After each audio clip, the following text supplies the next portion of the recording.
So my first question to you is, what was the first calling that happened to India? How did the journey itself begin? Take me to the earliest days that you remember about India, how your yoga journey started. Um, well, there's different time frames to that. My first interest in India was through books. I used to be obsessed with this one author, Federica De Cesco. Maybe some of you know her, and she has many stories written in India, and that was for me so fascinating to read those novels and imagine being there. And then from another angle of life, I started doing on YouTube some yoga classes, um, and went to my first yoga classes here in Switzerland when I was maybe 13, 12. And by the age of 19, I think, I believe it was that age, I'm not too sure anymore.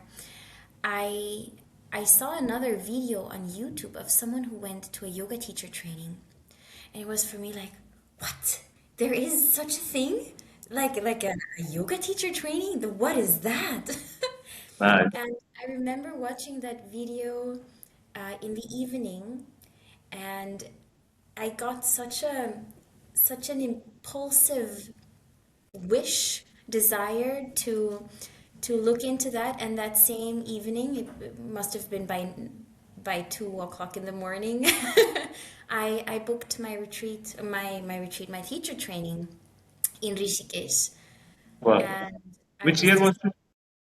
this was in, I have to think, maybe in 2018, I believe. So not too long ago. 2018. Yeah, so I was around 20 at that time.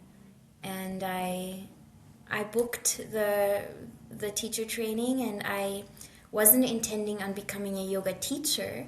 I just wanted to learn about yoga and visit India, this place that was so full of mystery for me and so full of colors and Very nice, yeah. very nice. A lot of teachers, yoga teachers, especially in the West, tell me that initially they started with asanas. That is how they discovered yoga. But then it moved from a physical plane to a all new, different plane. Was that the journey that you had as well? Could you share something light on that? Yeah, I think it was. I have meditated before, and I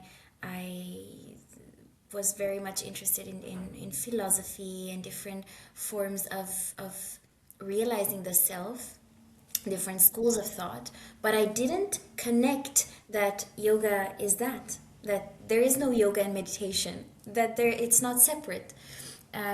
So if we look at like a train that rides and stops at the different stations, one of the station is asana, and for many people that's the station they hop on and hop off of as well. I think for me that was the case too. But then I continued, and I hope to go to the end destination in one lifetime, not this Wow. lifetime.